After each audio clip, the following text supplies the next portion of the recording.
నమస్తే, welcome to question. లోక్సభలో delimitation, మహిళా రిజర్వేషన్ బిల్లులకు ఇండియా కూటమి అడ్డుపడటంతో బీజేపీ వ్యూహం మార్చిందా? లోక్సభలో ఎన్డీఏకు 2/3 మెజార్టీ కోసం పావులు కదుపుతోందా? ఇది సాధిస్తే ఇతరులతో సంబంధం లేకుండా బిల్లులను ఆమోదించుకోవచ్చని ప్లాన్ చేస్తుందా? ఇందులో భాగంగానే బెంగాల్లో 20 మంది టీఎంసీ ఎంపీలు, మధ్యప్రదేశ్లో 6 శివసేన ఎంపీలు ఎన్డీఏ వైపు మళ్లేందుకు ప్రయత్నాలు జరుగుతున్నాయని చర్చ వినిపిస్తోంది. అటు యూపీలో కొంతమంది ఎస్పీ ఎంపీలు కూడా బయటకు వస్తున్నారనే ప్రచారం జోరుగా సాగుతోంది. మొత్తానికి బెంగాల్, మధ్యప్రదేశ్, యూపీపై బీజేపీ కన్నేసిందని రాజకీయ వర్గాల్లో ప్రచారం జరుగుతోంది. ఇక ప్రస్తుతం 540 మంది సభ్యులు గల లోక్సభలో ఎన్డీఏకు 293 మంది ఎంపీలు ఉన్నారు. బిల్లుల ఆమోదానికి 360 మంది ఎంపీల ఆమోదం అవసరం. ప్రస్తుతం టీఎంసీ నుంచి 20, శివసేన నుంచి 6 ఎంపీలు, రెబల్స్ ఎన్డీఏ పార్టీలో చేరిక ఖాయమైతే ఆ సంఖ్య 319కి చేరుతుంది. మరో 41 మంది ఎంపీల కోసం గట్టిగా ప్లాన్ చేస్తే బీజేపీ అనుకున్నది సాధించినట్లేనని రాజకీయ విశ్లేషకులు భావిస్తున్నారు. బీజేపీ వ్యూహం ఫలిస్తే సమాజ్వాదీ పార్టీ నుంచి ఎంతమంది రెబల్స్ గా మారతారనేది చూడాల్సి ఉంది. ప్రస్తుతం ఎస్పీ చీఫ్ అఖిలేష్ యాదవ్, ఆయన సతీమణి డింపుల్ యాదవ్ సహా ఎస్పీకి 37 మంది లోక్సభ ఎంపీలు ఉన్నారు. రైట్గా ఈ విషయానికి సంబంధించి complete detail analysis news room నుంచి మా కొలీగ్ వంశీ అందిస్తారు. Vamsi, good afternoon, over to you. Brahmani, మీరు చెప్తున్నట్టుగా టార్గెట్ 360 పెట్టుకుంది కమలదళం, ఎన్డీఏ కూటమిలోకి చాలా మందిని చేర్చుకునే ప్రయత్నాలు చేస్తున్నారు. 2/3 మెజారిటీ సాధించాలి, ఏ బిల్లునైనా సునాయాసంగా ఆమోదింపజేసుకునేలా పక్కా వ్యూహంతో అయితే ఎన్డీఏ కూటమి ముందుకు సాగుతుంది. అందుకు తగ్గట్టుగానే ప్రస్తుత పరిస్థితులు కూడా కనిపిస్తున్నాయి. సో బిల్లులను ఆమోదించుకోవాలంటే 2/3 మెజారిటీ ఉండాల్సిన సమయంలో మహిళా రిజర్వేషన్ బిల్లుకు సంబంధించి కానీ, డీలిమిటేషన్ బిల్లుకు సంబంధించి కానీ కాస్త ఇబ్బందులు ఎదుర్కొన్న పరిస్థితులు కనిపించాయి. సో ఎన్నో బిల్లులను సునాయాసంగా గట్టెక్కించుకున్న మోదీ సర్కార్ 2 బిల్లుల విషయంలో మాత్రం కాస్త వెనకడుగు వేయాల్సి వచ్చింది. ఆ పరిస్థితులను రూపుమాపేందుకు, ఆ పరిస్థితులను సునాయాసంగా తమకు అనుకూలంగా మలుచుకునేందుకు భారతీయ జనతా పార్టీ, ఎన్డీఏ కూటమి సరికొత్త వ్యూహాన్ని తెర మీదకు తెచ్చింది. ఆ వ్యూహంలో భాగంగా UP, MP, west Bengal, so ఈ 3 రాష్ట్రాల్లో ఏదైతే అనుకూలంగా ఉన్నాయో ఆ ఎంపీలను తమ వైపు ఎన్డీఏ కూటమిలోకి చేర్చుకునేందుకైతే గట్టిగానే పావులు కదుపుతూ ఉన్నారు. సమాజ్వాదీ పార్టీ నుంచి కూడా వలసలు ఉండబోతున్నాయి. నిన్నగాక మొన్న చూసాం మనం వెస్ట్ బెంగాల్ రాజకీయం ఏ విధంగా మారిందో చూసాం. ఆ తర్వాత ఉత్తరప్రదేశ్కి సంబంధించి కానీ, మధ్యప్రదేశ్కి సంబంధించి కానీ same స్ట్రాటజీని Bharatiya Janata party, NDA కూటమి ఫాలో అవుతుంది. ఆ దిశగా అడుగులు వేస్తుంది. సో సభలో ఏదైనా సరే బిల్లులు ఆమోదం పొందాలి అంటే 360 మంది ఎంపీల బలం అవసరం. ఇక్కడ ఇప్పటికే 293 మంది ఎన్డీఏ కూటమిలో ఉన్నారు. అయినప్పటికీ కూడా ఇంకా బలం అవసరం కాబట్టి ఇప్పుడు జాయిన్ అయిన వాళ్లతో పోలిస్తే ఇంకా 41 మంది వరకు కూడా అవసరం ఉంటుంది. ఈ ఆపరేషన్ ని కంటిన్యూ చేసే విధంగానే ఎన్డీఏ కూటమి అయితే ముందుకు సాగుతుంది. పక్కాగా అంటే ఎన్డీఏ ఏదైతే అనుకుంటుందో ఆ వ్యూహం నెరవేర్చుకునేందుకు, అంటే 2/3 మెజారిటీ సాధించాలి అంటే సభ్యుల బలం ఎంతైతే కావాలో ఆ బలాన్ని నెగ్గించుకునేందుకు, ఆ బలాన్ని పొందేందుకు ఎన్డీఏ సర్కార్ పక్కా ప్రణాళికతో ముందుకు సాగుతుంది. ఆ దిశగానే ప్రస్తుత దేశ రాజకీయాలు అయితే కనిపిస్తున్నాయి. చూద్దాం ఏం జరగబోతుంది, ఏంటి, ఏ విధంగా భారతీయ జనతా పార్టీ, ఎన్డీఏ కూటమి 2/3 మెజారిటీ సాధించే సభ్యులను తమ కూటమిలోకి చేర్చుకోబోతుంది అనేది మాత్రం చూద్దాం. ఇదే అంశానికి సంబంధించి మనతో మాట్లాడేందుకు తాడిశెట్టి పశుపతి గారు, ప్రముఖ పొలిటికల్ అనలిస్ట్ మనకు సిద్ధంగా ఉన్నారు. అదేవిధంగా నాగరాజు గారు, పొలిటికల్ అనలిస్ట్, మరి కాసేపట్లో జాయిన్ అవుతారు. పశుపతి గారు నమస్కారం.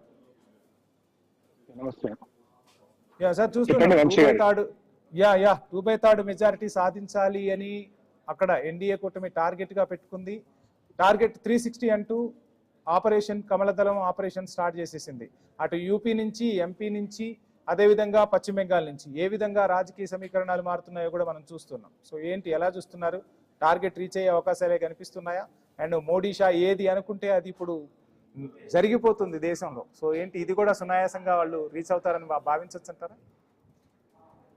ప్రధానంగా ఐన్యూస్ వీక్షకులకు మీకు గుడ్ ఆఫ్టర్నూన్. ప్రధానంగా దేశ రాజకీయాల కోసం ఆలోచించినప్పుడు ప్రజలు కూడా ఆలోచిస్తున్నారు. మొన్నటికి మొన్న రీసెంట్ గా తమిళనాడులో జరిగినటువంటి ఎన్నికల విజయాల విషయంలో ఒక 4 సీట్లు శాసనసభ్యులు లేకపోవడం వల్ల అతిపెద్ద పార్టీ అవతరించినా కూడా అధికారం చేపట్టడానికి ఎంత కరసత్తు చేయాల్సి వచ్చిందో మీ అందరికి తెలుసు. అది ప్రజలు కూడా అర్థం చేసుకుంటున్నారు. ఆ తరుణంలో తమిళనాడు ప్రజలు ఏం ఆలోచించారంటే, అరే ఇంకా ఒక 5 సీట్లు ఎక్కువ పెంచి మనం రిజల్ట్ ఇస్తే బాగుండేది కదా అనేటువంటి ఒక నిర్ణయానికి వచ్చారు. అంటే ఒక మెజారిటీ అనేది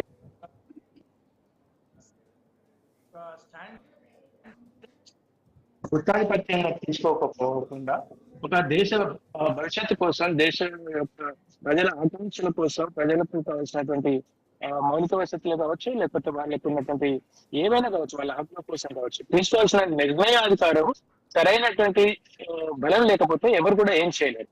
అదేవిధంగా ఇప్పుడు మీరు మొన్నటికి మొన్న బీహార్ లో లేకపోతే చంద్రబాబు నాయుడు గారు వీళ్ళిద్దరి సమక్షంతో ఎప్పుడైనా మేము దించేస్తాము ఎన్డీఏ గవర్నమెంట్ ను, ఎప్పుడైనా చంద్రబాబు మారిపోతాడు, ఆయన వ్యూహాత్మకం వేరుంటది అంటే ఒక ఇన్సెక్యూరిటీని క్రియేట్ చేసి ట్రై చేశారు వాళ్ళు. కానీ చంద్రబాబు నాయుడు గారు ఒక నిర్ణయం తీసుకోవడంలో సరైనటువంటి సమయంలో వాళ్ళకి ఒక అంబులెన్స్ లాగా అధికారులు చేపట్టడం కోసం ఉపయోగపడ్డది.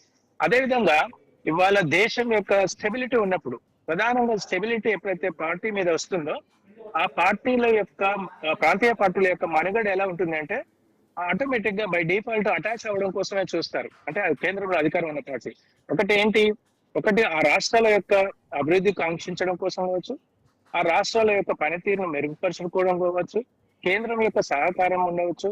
ఇవన్నీ కోణాలతో ఆలోచించినప్పుడు వాళ్ళు నిర్ణయం తీసుకుంటారు. ఇవాళ పవర్ పాలిటిక్స్, మొన్నటి వరకు గుత్తాధిపత్యం, ఏకఛత్రాధిపత్యం వహించినటువంటి మమతా బెనర్జీ గారు ఇవాళ పవర్ పోగానే పార్లమెంట్ లో ఏమవుతుంది మనందరం చూసినాం. అంటే 20 మంది ఎంపీస్ ఎన్డీఏ గవర్నమెంట్ కి రాగానే ఎన్డీఏను కూడా గవర్నమెంట్ ఎవరైతే బ్లాక్ మెయిల్ చేయాలని అనుకుంటారో, లేకపోతే ఎవరైతే ఒక అంబులెన్స్ లాగా అటు ఇటు గోడ మీద పిల్లిలాగా ఉండేటువంటి వాళ్ళు కూడా వెనక్కి తగ్గిపోతారు.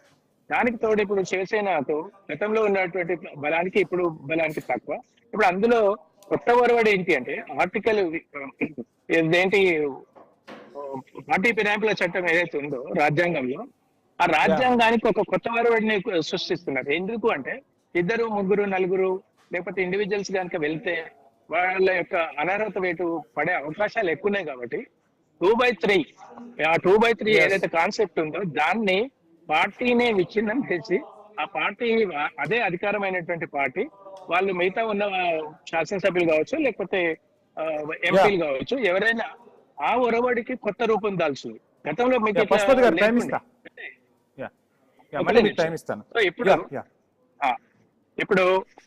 ఇప్పుడు కొత్త ఒరవడి ఏంటంటే ఈ పార్టీ ఫిరాయింపుల చట్టం ద్వారా అనర్హత పడే అవకాశాలు ఎక్కువ ఉంటున్నాయి. కాబట్టి ఇప్పుడు ఈ 2/3 అంటే ఏదైతే పార్టీకి ఒక 20 వచ్చాయనుకో, 20 వచ్చేస్తే అందులో మేము 13 మంది మాకు రావాలి, ఆ వచ్చేస్తే ఆటోమేటిక్ గా బై డిఫాల్ట్ గా ఈ పార్టీని శాసనసభ స్పీకర్ కావచ్చు, లోకసభ స్పీకర్ కావచ్చు, ఆ పార్టీని అధికారికంగా ధృవీకరించడం వల్ల అనర్హత వేటును కోల్పోయే అవకాశం ఉంది. కాబట్టి ఈ డిప్లొమాటిక్ వే బాగా ఇంప్లిమెంట్ అవుతుంది, అందులో సఫలీకృతం అవుతుంది. అయితే మీరు అన్నారు కదా ఆకర్ష్ ఆపరేషన్ అని కాదు, అది ఒక రాజకీయాల వ్యూహం. అది రాజకీయాల వ్యూహం కంపల్సరీ. ఇప్పుడు వాళ్ళకు రాజ్యసభలో 250 మంది ఉంటే 160 మంది వాళ్ళకు ఎన్డీఏ గవర్నమెంట్ ఉంది, వాళ్ళు సునాయాసంగా వాళ్ళ బిల్లులన్నీ పాస్ చేసుకుంటారు. అక్కడ వాళ్ళకు ఇబ్బంది లేదు. ఎటొచ్చేసి ఇక్కడ మీరు అన్నారు ఎంతమంది 319 మందికి రీచ్ అయ్యారంటే ఆ సంఖ్య ఇంకెంతో దూరం లేదు. ఇక 40 మంది ఇంకొక ఆటోమేటిక్ గా ఉత్తరప్రదేశ్ కానీ ఎంపీ ఆ 41లో ఉత్తరప్రదేశ్ నుండి అంటే 2/3 ఏదైతే విలీన ప్రక్రియ జరుగుతుందో లేకపోతే ఎంపీలో జరుగుతుందో ఆటోమేటిక్ గా వాళ్ళ దగ్గరికి వచ్చేస్తారు. ఇంకా బై డిఫాల్ట్ వద్దన్న వేరే వాళ్ళు వచ్చేస్తారు అధికారంలోకి. అంటే అధికార పార్టీకి వాళ్ళే సపోర్ట్ చేసే అవకాశాలు ఎక్కువ ఉంటాయి. కాబట్టి ఒక డిసిషన్, మంచి డిసిషన్, అంటే good for the nation, good for the people. మాట్లాడదాం పశుపతి గారు. నాగరాజ్ గారు, గుడ్ ఆఫ్టర్నూన్. గుడ్ ఆఫ్టర్నూన్ అండి. పశుపతి గారు చెప్తున్నట్టుగా, మనం చూస్తున్నట్టుగా లోక్సభలో బిల్లులకు సంబంధించి కావచ్చు, 2/3 మెజారిటీ కోసం కావచ్చు, ఎన్డీఏ సర్కార్ తన పావులు తాను కదుపుతోంది. కానీ ఇక్కడ ప్రాంతీయ పార్టీలన్నీ కూడా విచ్ఛిన్నమైపోతున్నాయి. ప్రాంతీయ పార్టీల మనుగడే ప్రశ్నార్థకమయ్యే పరిస్థితి కూడా కనిపిస్తోంది. సో ఎలా చూస్తున్నారంటే, ఏ పార్టీ అయినా రాజకీయం చేస్తుంది, బిల్లుల ఆమోదం కోసం కావచ్చు, లేదంటే రాజకీయంగా బలపడటం కోసం కావచ్చు. కానీ ప్రాంతీయ పార్టీల అస్తిత్వాన్ని దెబ్బతీసి మరీ ఇక్కడ ఎన్డీఏ కూటమి బలపడుతుంది అనేది బహిరంగ రహస్యమే. సో ఎలా చూడొచ్చు, దేశ రాజకీయాల్లో ఎలాంటి పరిస్థితులు ఉండబోతున్నాయి భవిష్యత్తులో? ఇది పార్టీ ఫిరాయింపు అనేది ప్రాంతీయ పార్టీల నుంచి జాతీయ పార్టీలకు మారిన, జాతీయ పార్టీల నుంచి ప్రాంతీయ పార్టీలకు ఫిరాయించిన, ఇది పూర్తిగా నీతిబాహ్యమైన చర్య. ఇది ప్రజలు ఇచ్చినటువంటి మ్యాండేట్ ఏది ఉందో, ప్రజల తీర్పుకి భిన్నంగా వాళ్ళ ఆకాంక్షలకి నీరుగార్చే విధంగా జరుగుతున్నటువంటి ప్రక్రియ ఇది. ఇది నిజంగా చాలా ఆందోళన కలిగిస్తున్నటువంటి అంశం మనం చూస్తున్నాం. ఇప్పుడు విచిత్రం ఏంటంటే పార్టీ పెట్టినటువంటి తెలుగుదేశం ఎన్టీ రామారావు పీరియడ్లో తెలుగుదేశాన్ని చూసాం. ఎవరైతే పార్టీ పెట్టారో ఎన్టీ రామారావు గారు ఆయనది నీది పార్టీ కాదు పో అన్నారు. అది ఒక విచిత్రం. పార్టీ స్థాపించింది ఆయన 8 నెలల్లోనే చాలా తీవ్రమైన దేశంలోనే ఒక పెద్ద వేవ్ క్రియేట్ చేస్తూ అధికారంలోకి తీసుకొచ్చినటువంటి జాతీయ స్థాయి నాయకుడు పార్టీ ఇది కాదు అని చెప్పేశారు. ఇప్పుడు మమతా బెనర్జీ పరిస్థితి కూడా అదే, నీది పార్టీ కాదయ్యా, కాదమ్మా నీకు సంబంధం లేదు అని. అంటే ఇదంతా కూడా ఎట్లా ఉంటుందంటే అధికారమే పరమావధిగా కార్పొరేట్ రాజకీయాలు రావడం వల్ల, ధనం అనేది చాలా ప్రధానమైన పాత్ర పోషించడం వల్ల పార్టీకి మధ్య ఉన్నటువంటి ఒక సైద్ధాంతిక పరమైనటువంటి ఒక లైన్ ఏదైతే ఉందో అది చెరిగిపోయింది. సైద్ధాంతిక నిబద్ధత లేదు, సైద్ధాంతిక పరమైనటువంటి భేదాలు లేకుండా మొత్తం అంతా కూడా అన్ని పార్టీల్లోనూ అధికారం అనేదానికి ఒక దాన్ని వెన్నుదన్నుగా చూసుకొని ఫిరాయింపులు జరుగుతూ ఉన్నాయి. దీనికి ప్రధానంగా మనం ఆలోచించాల్సింది ఏంటంటే, ఇందులో మన పశుపతి గారు చెప్పినట్టు 2/3 మెజారిటీ అనేది దీన్ని చూసుకొని గన దాన్ని చట్టబద్ధం చేస్తున్నారు, లెజిటిమైజ్ అయిపోతున్నాయి ఫిరాయింపులు. దీన్ని మొత్తం గన చూసినట్టయితే గనక ఇందులో నాణ్యానికి 2 వైపులా ఉన్నాయి, బొమ్మ బొరుసు. ఏమి కారణం? పార్టీలో ఫిరాయింపులు ఎందుకు మారాల్సిన పరిస్థితి వస్తా ఉంది అంటే, పార్టీలో ఉన్నటువంటి ఒక నియంతృత్వ ధోరణి, ఒక అసమ్మతికి, భిన్నమైనటువంటి అభిప్రాయానికి ఏమాత్రం అవకాశం లేనటువంటి పరిస్థితి వస్తా ఉంది. రాజకీయ పార్టీలు కొన్ని కుటుంబాలకి ఒక నాయకుడు చుట్టూ పరిభ్రమిస్తూ ఉండడం వల్ల, భిన్నాభిప్రాయానికి చోటు లేకపోవడం వల్ల ఊపిరాడినటువంటి పరిస్థితి అనేది కనిపిస్తా ఉంది. వాళ్ళ అభిప్రాయం వాళ్ళు స్వేచ్ఛగా చెప్పలేని పరిస్థితి వస్తా ఉంది. అందుకని సమయం వచ్చినప్పుడు అదను చూసి నాయకత్వాన్ని దెబ్బతీసేటటువంటి ఒక కార్యక్రమం జరుగుతా ఉంది. అది ఒక అంశం. రెండో అంశం ఏంటంటే, స్పీకర్ కు ఉన్నటువంటి స్పీకర్ అనే వ్యక్తి ఏంటంటే, ఒకసారి స్పీకర్ అయిన తర్వాత రాజకీయ పార్టీకి సంబంధం లేకుండా ఉండాల్సిన పరిస్థితి ఉండాలి. కానీ అలా ఉందా? లేదు. స్పీకర్ అయిన మనిషి ఆ స్పీకర్ పదవితో తృప్తి పడట్లేదు. నేను కేంద్రంలో మంత్రి కావాలి, రాష్ట్రంలో మంత్రి కావాలి, లేదంటే ముఖ్యమంత్రి కావాలి, లేదంటే ఆ పార్టీ నాయకుడిని మెప్పించడానికి సభని నడపాలి అనేటటువంటి ఒక పార్టీ దృక్పథం విడలేకపోవడం వల్ల డిస్క్వాలిఫికేషన్, పార్టీ ఫిరాయించినటువంటి వాళ్ళ పిటిషన్లు నెలల తరబడి, సంవత్సరాల తరబడి పెండింగ్ లో పెట్టి తీర్పు ఇవ్వకుండా అధికారంలో ఉన్న పార్టీని మెప్పించే ప్రక్రియ చేయడం వల్ల ఈ ఫిరాయింపు చట్టం అనేది నీరుగారిపోతా ఉంది. మనం చూసాం ఇంతకు ముందు 2014లో తెలుగుదేశం పార్టీ అధికారంలోకి వచ్చిన తర్వాత వైసీపీ నుంచి పెద్ద సంఖ్యలో ఇక్కడికి రావడం జరిగింది, తెలుగుదేశం పార్టీ జరిగింది. అలాగే వలసలు వచ్చాయి. వలసలు వచ్చే వాళ్ళకి 4-5 అప్పుడున్నటువంటి ప్రభుత్వం మంత్రి పదవులు కూడా ఇవ్వడం జరిగింది. ఫిరాయించినటువంటి వాళ్ళకి మంత్రి పదవులు ఇవ్వడం జరిగింది. అలాగే టీఆర్ఎస్ చూసాం, టీఆర్ఎస్ లోకి వలసలు వచ్చాయి, కాంగ్రెస్ నుంచి వలసలు వచ్చినటువంటి వాళ్ళకి మంత్రి పదవులు ఇచ్చారు. వాళ్ళు ఆ పార్టీ నాయకత్వం పిటిషన్ పెట్టి నాగరాజ్ గారు ఇక్కడ ఇంకొక అంశం కూడా మాట్లాడుకోవాలి మనం. పార్టీలకేమో సంఖ్యాబలం అవసరం, ఈ సంఖ్యాబలం కోసం పార్టీలు మారే వాళ్ళకేమో వాళ్ళ స్వప్రయోజనాలు అవసరం. అంటే మీరు చెప్తున్నట్టుగా అది పదవి కావచ్చు, లేదంటే కాంట్రాక్ట్లు అవ్వచ్చు, ఇంకా రకరకాల అంశాలు కూడా తెర మీదకి వస్తున్న పరిస్థితి.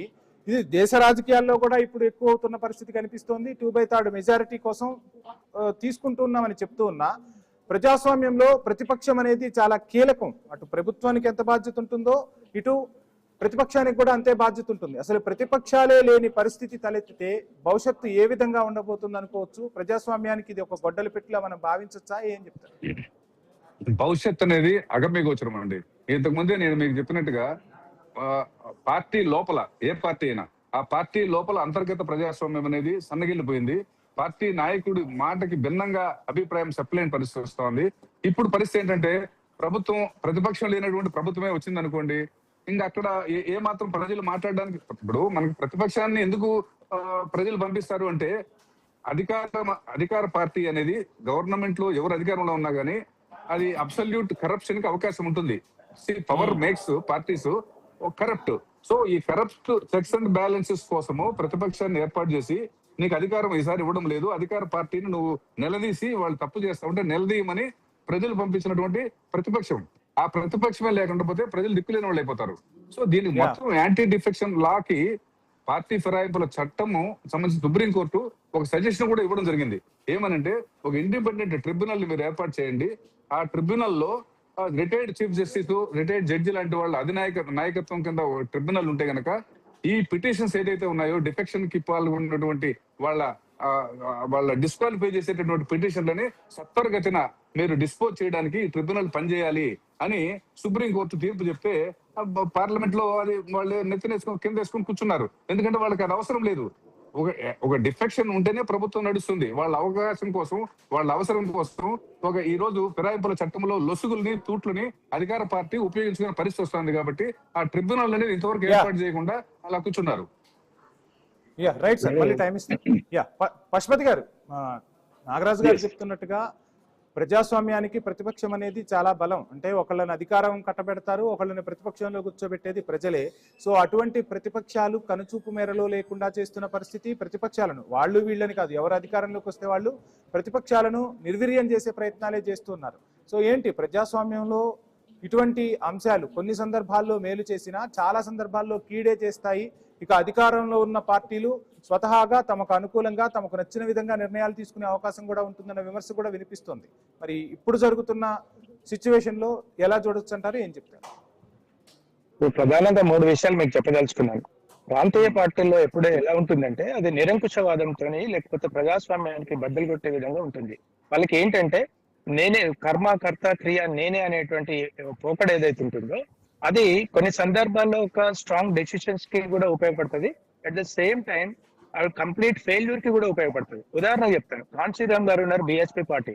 Uttar Pradesh equal to south India all 5 states population. అంటే అంతటి పెద్ద రాష్ట్రంలో కాన్సీరామ్ గారు అధికారంలోకి వచ్చి మాయావతి గారు అధికారంలోకి వచ్చినటువంటి ప్రక్రియ ఏదైతుందో ఆ తర్వాత ఆ దేశంలో ఆ రాష్ట్రంలో కనీసం ఒక్క శాసనసభ్యులు లేని పరిస్థితి కూడా ఉంది. అంటే నేను ఏం చెప్పదలుచుకున్నాను, ప్రాంతీయ పార్టీల యొక్క ఆలోచన విధానం ప్రాంతీయ పార్టీలో ఉన్నటువంటి ప్రజాస్వామ్యం పొరబడిపోయింది. కాబట్టి సోదరుడు చెప్పినట్టుగా, నాగరాజు గారు చెప్పినట్టుగా వాళ్ళు కూడా అవకాశం కోసం చూస్తున్నారు. ఎప్పుడైతే అవకాశం ఉంటుందో ఆ అవకాశాన్ని ఈ విధంగా వాళ్ళు చూపించడానికి ప్రయత్నం చేస్తున్నారు. ప్రధానంగా అదే విధంగా సుప్రీంకోర్టు విషయం గురించి మాట్లాడారు నాగరాజు గారు. Supreme court will follow the guidelines, who will prepare the guidelines to constitutional amendments done by the parliament. ఎగువ సభ దిగువ సభ రాజ్యసభలు చేసిన వాటిని రాజ్యసభలో పార్లమెంట్ లో ఎవరు ఉంటారు? రాజకీయ నాయకులు, రాజకీయ పార్టీలు అవసరాల కొద్దీ ప్రాంత పరిణితి చెందుతూ ఉంటారు. అవకాశవాద రాజకీయాల కోసం చేస్తారు. అది గతంలో కాంగ్రెస్ పార్టీ ఉన్నా, ఇప్పుడు బీజేపీ పార్టీ ఉన్నా, రేపు కమ్యూనిస్టులు వచ్చినా, ఇంకేదో గతంలో జనతా పార్టీ వచ్చినా కూడా అంటే రాజ్యాంగాన్ని డ్రైవ్ చేయమని చెప్పేది ఒక సుప్రీంకోర్టు, ఒక ఉద్యోగస్తులు అంతే. కానీ they don't have any decision making power. అందుకని వాళ్ళకు రాజకీయ పార్టీలు ఏమైనా, రంగులు వేరైనా, జెండాలు వేరైనా, ఓవరాల్ గా పార్టీల యొక్క ప్రయోజనాల కోసం వాళ్ళ ఎగ్జిస్టెన్స్ కోల్పోయే ప్రమాదం ఎప్పుడైతే ఉందో అటువంటి శాసనాలు చేయడానికి ఏ పార్టీ కూడా, అది కాంగ్రెస్ పార్టీ కావచ్చు, బీజేపీ పార్టీ కావచ్చు, ఇంకో పార్టీ కావచ్చు, అందుకే వాళ్ళు ముందుకు రారు. అందుకే ఇప్పుడు యాంటీ డిఫెక్షన్ రాజీవ్ గాంధీ గారు ఏదైతే తీసుకొచ్చారో ఈ యాంటీ డిఫెక్షన్ లా సిస్టమ్, మరి ఆ పార్టీ ఫాలో అవుతుందా? అవ్వట్లేదు. అంటే దానికి బీజేపీ ఏమంటుంది, మీ రాజీవ్ గాంధీ గారిని తీసుకొచ్చారు కదా, మరి మీరే తూట్లు పొడిచారు కదా, మరి మేమెందుకు తూట్లు పొడవద్దు అని వీళ్ళు అంటున్నారు. అంతేకాని ఏ పార్టీకి కూడా నిబద్ధత లేదు కదా, అంటే ఇది ఫాలో కావద్దు అని. అందుకే ఇది ఇప్పుడు కొత్త ఒరవడి ఏంటంటే, గతంలో ఒక శాసనసభ్యుడు, రాజ్యసభ సభ్యుడు, ఒక పార్లమెంట్ సభ్యుడు పార్టీ మారితే, ఒకప్పుడు ఎన్టీ రామారావు గారి టైంలో రేణుకా చౌదరి గారు నాకు బాగా గుర్తుంది, ఫైర్ బ్రాండ్ అంటే లాజిస్టికల్ గా ఉపయోగించేసి వాళ్ళు డిస్క్వాలిఫై కాకుండా ముందే రాజీనామాలు చేసేసి లేకపోతే విప్ ని ధిక్కరించి.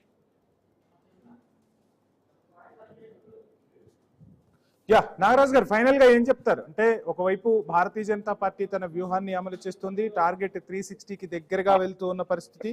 సో ఏంటి, ఎలా చూస్తున్నారు? దేశ రాజకీయాల్లో ఏ విధమైన మార్పులు రాబోతున్నాయి అనుకోవచ్చు? ఇప్పుడు మీరే అన్నారు ఒక ప్రమాదకరమైనటువంటి. నాగరాజు గారు ఒక్క నిమిషం. పశుపతి గారు. ఇప్పుడు నేను ఒక్కటి ఏం చెప్పదలుచుకున్నానంటే, ప్రజాస్వామ్యంలో ప్రజలకు గాని పార్టీలకు గాని ఒక అప్పీల్ ఏం చేయదలుచుకున్నంటే, శాసనసభ స్పీకర్ మొన్న తెలంగాణ రాష్ట్రం కోసం తీసుకున్న, గతంలో టిఆర్ఎస్ అధికారంలో ఉన్నప్పుడు స్పీకర్ ఉన్నటువంటి విషయంలో కూడా పార్టీ ఫిరాయింపులు వాడి టర్మ్ అయిపోయేంత వరకు కూడా డెసిషన్స్ తీసుకునేటువంటి సందర్భాలు ఉన్నాయి. ఈ ఆనరబుల్ హైకోర్టు కానీ ఆనరబుల్ సుప్రీం కోర్టు కూడా ఒక శాసనసభ్యుని యొక్క కాల పరిమితి 5 సంవత్సరాలు ఉంది అంటే, వాడు గెలిచిన తర్వాత లేకపోతే ఎలక్షన్ జరిగిన తర్వాత నెలలో లోపు కేసేస్తే అది 4.5 సంవత్సరాలు 5 సంవత్సరాల వరకు కూడా ఆ కేసును ఒక రూపుదిద్దుకోకుండా కాలయాపన చేసే క్రమము ఇది రాజ్యాంగానికి చాలా గొడ్డలు పెట్టు. ఇది మంచిది కాదు. అది ఏ పార్టీ కానీ ఏ రాజకీయ వ్యవస్థ ఉన్నా ఈ రాజకీయ వ్యవస్థలో మార్పు రావాలి. అదే విధంగా శాసనసభ స్పీకర్ కానివ్వండి, పార్లమెంట్ స్పీకర్ కానీ పార్టీలకు అతీతంగా ఉండాలి. They should not contest from any of the party. అప్పుడు ఇండివిజువల్ నిర్ణయం తీసుకునే అధికారం ఉంటుంది. ఫైనల్ గా ఏం చెప్తారు? ఇప్పుడు ఒక ప్రమాదకరమైనటువంటి సంకేతము ఫిరాయింపులు మొదటి నుంచి ఉన్నప్పటికీ కూడా మనం బెంగాల్లో చూసినా, తమిళనాడులో చూసినా, లేదంటే మహారాష్ట్రలో ఇప్పుడు మనం చూస్తున్నా జరుగుతున్నది ఏంటంటే జాతీయ పార్టీ అయిన బీజేపీ ప్రాంతీయ పార్టీలను మింగేస్తా ఉంది. ఇది ఫెడరల్ వ్యవస్థకి చాలా ప్రమాదకరమైనటువంటి పరిణామం. ఇది ప్రాంతీయ పార్టీ ఆవిర్భావానికి మెయిన్ కారణం ఏంటంటే జాతీయ పార్టీలు ఆ రాష్ట్రాల ప్రజల మనోభావాలకి స్పేస్ ఇవ్వకపోవడం వల్ల, వాళ్ళ ఆస్పిరేషన్స్ కి తగినటువంటి అవకాశం జాతీయ పార్టీలు లేకపోవడం వల్ల ప్రాంతీయ పార్టీలు ఉద్భవించాయి. ఆ ప్రాంతీయ పార్టీలనే రేపు మింగేస్తే రేపు జాతీయ పార్టీలు తప్ప రాష్ట్ర స్థాయిలో ఫెడరల్ స్పిరిట్ అనేది లేకుండా పోతుంది. రాష్ట్రాల మనుగడికి చాలా ప్రమాదకరమైన పరిస్థితి ఏర్పడే అవకాశం కనిపిస్తుంది. Right sir. Thank you Nagaraj గారు, థ్యాంక్ యూ పశుపతి గారు. చూద్దాం మొత్తంగా ఆపరేషన్ ఎన్డీఏ టార్గెట్ 360 అయితే కొనసాగిస్తూ ఉంది. చూద్దాం టీఎంసీ నుంచి 20, శివసేన నుంచి 6 ఎంపీలతో బలమైతే పెరుగుతుంది. ఇక రెబల్ ఎంపీలు కూడా కలిస్తే భారతీయ జనతా పార్టీకి 319 వరకు వచ్చే ఛాన్స్ ఉంది. సో 360 టార్గెట్ గా పెట్టుకుంది కమలదళం. ఏ విధంగా పావులు కదుపుతున్నారు, దేశ రాజకీయాల్లో ఏ విధమైన మార్పులు రాబోతున్నాయి అనేది మాత్రం వేచి చూద్దాం. ఇది వాటి కోసం స్టేట్.